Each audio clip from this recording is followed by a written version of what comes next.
Salut tout le monde et bienvenue sur Vivre de foi, la chaîne YouTube qui t'aide à approfondir ta relation avec Dieu.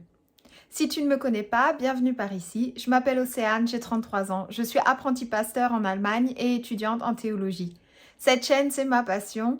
Étudier la Bible jour après jour, livre après livre et t'aider à comprendre le contexte des textes pour les appliquer dans ton quotidien. Si tu n'es pas encore abonné à ma chaîne, n'hésite pas à m'abonner et à me laisser un petit pouce. Ça aide mon travail et ça ne te coûte rien.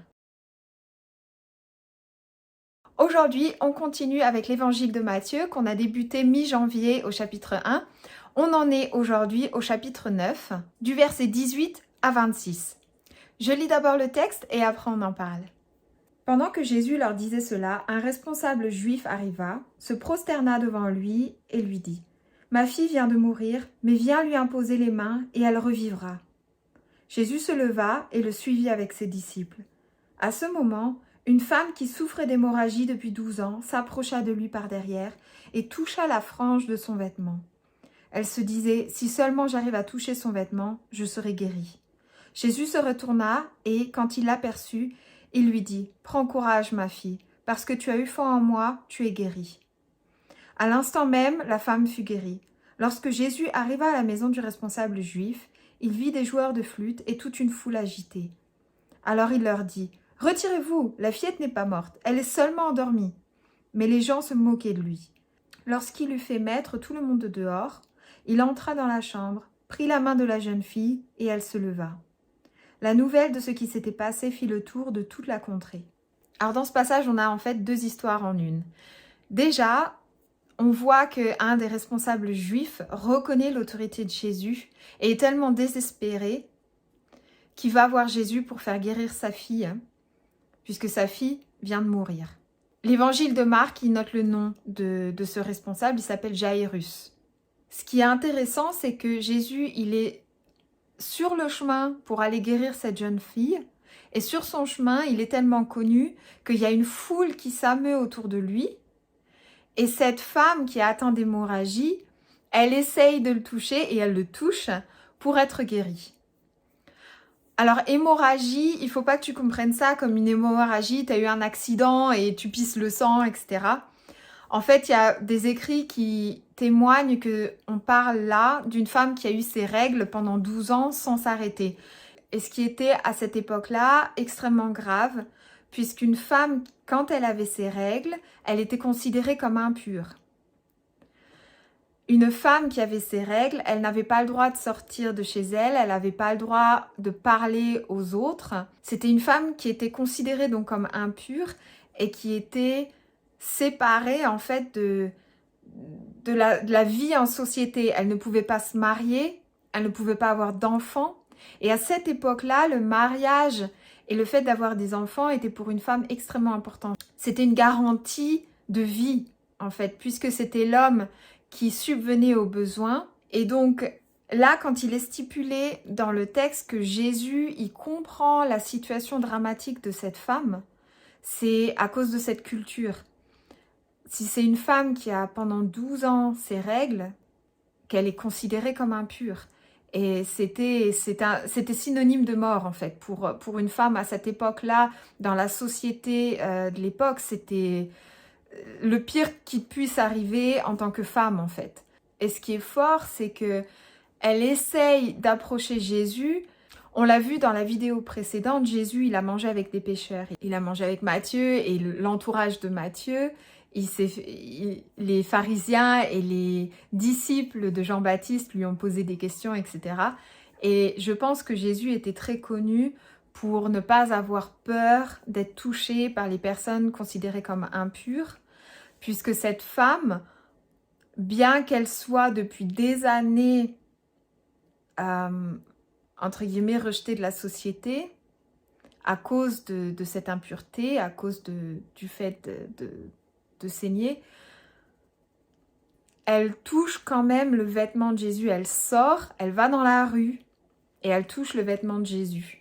Et c'est quelque chose, je ne sais pas si toi tu l'as déjà vécu, des fois de te sentir mal ou de te sentir tellement impur que ça pourrait créer comme une distance avec Dieu, que tu aurais peur de lui dire, d'aller le voir, d'aller vers Dieu, de prier. Et là, cette femme, elle passe au-delà de ce stéréotype, elle passe au-delà de cette culture, elle va chercher de l'aide. Elle est désespérée, elle est dans la douleur depuis des années et elle va chercher de l'aide. Et c'est quelque chose d'extrêmement fort. Et j'espère que si tu es, toi, dans cette situation où tu as besoin d'aide, c'est un chapitre qui t'encourage à aller vers Jésus. Puisque Jésus, il reconnaît la difficulté de la situation, il reconnaît le drame de cette situation pour cette femme. Il sait dans quelle culture tu es né, il sait dans quelle société tu es né, il sait dans quelle famille tu es né, dans quelle situation tu es, et il reconnaît tes besoins. Et c'est un passage très intéressant de ce point de vue-là. Et ensuite, on voit par sa parole, quand il dit « Prends courage, ma fille », c'est comme quand il a guéri le paralysé, on l'a vu la semaine dernière dans une vidéo. Il dit « Mon enfant, tes péchés te sont pardonnés ». Et là encore, il dit « Prends courage, ma fille ». Donc, c'est-à-dire que Jésus, il se positionne déjà en tant que fils de Dieu. Il prend déjà cette autorité d'être Père céleste, et d'avoir l'autorité de considérer ceux qui croient en lui comme ses enfants et de pouvoir les amener après vers Dieu. Donc là, on voit vraiment la bienveillance de Jésus et qui considère que ceux qui croient en lui comme ses enfants. On l'a vu la semaine dernière avec le paralysé et on le revoit là avec cette femme qui est victime d'hémorragie. Quand il guérit, il donne aussi une identité à la personne. Prends courage, ma fille. Ou alors la semaine dernière, on l'a vu. Mon enfant, tes péchés te sont pardonnés. Il y a toujours une dimension spirituelle et une dimension d'identité avec le pardon de Jésus ou avec la guérison grâce à Jésus-Christ. Ensuite, on voit donc que Jésus, il arrive dans la maison de Jaïrus, le responsable juif dont la fille est morte. Et là, les foules agitées, les joueurs de flûte, etc., c'était dans la culture juive de l'époque, quand quelqu'un venait de mourir, il y avait ce qu'on appelle des pleureuses. C'est un concept un peu bizarre pour nous à l'heure actuelle, mais lors des enterrements ou alors lors de la mort d'une personne, on engageait des joueurs de flûte et des pleureuses pour exprimer le deuil. Ça paraît complètement fou pour nous, mais c'est ce qui se faisait à l'époque. Donc c'est pour ça que Jésus, il arrive dans cette situation, il y a une foule incroyable. C'est des gens qui sont engagés pour exprimer le deuil. Et là encore, Jésus, plus fort que la mort, plus fort que la maladie, il prend la main de la jeune fille et elle se lève. C'est pas le dernier miracle sur la mort que Jésus va faire dans les évangiles.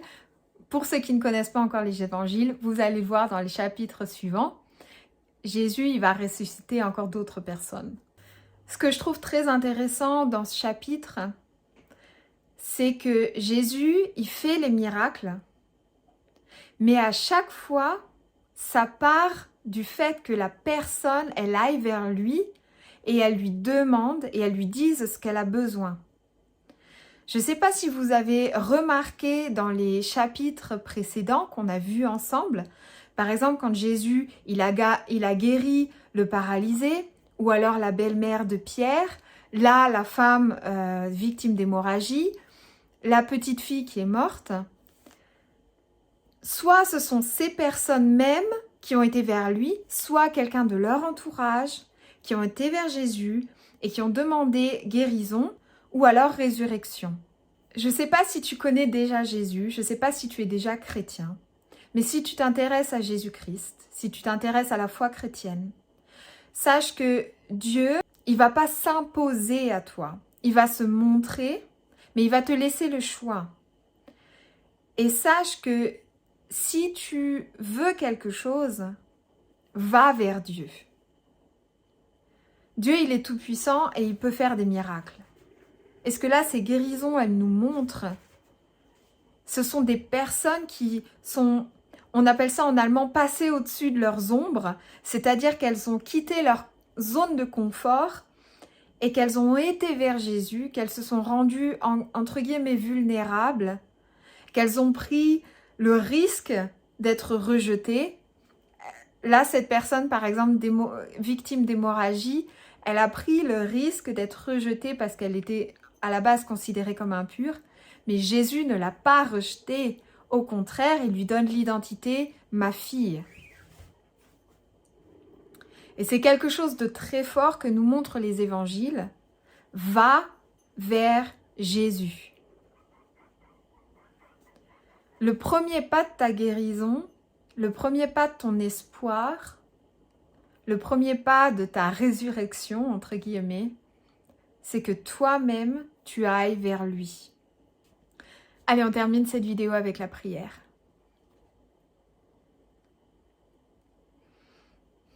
Seigneur, en le nom de Jésus-Christ, je te donne cette vidéo et je prie pour que tu touches les personnes qui la regardent, les personnes qui ont besoin de ton espoir, les personnes qui ont besoin de ta guérison et qu'elles se tournent vers toi.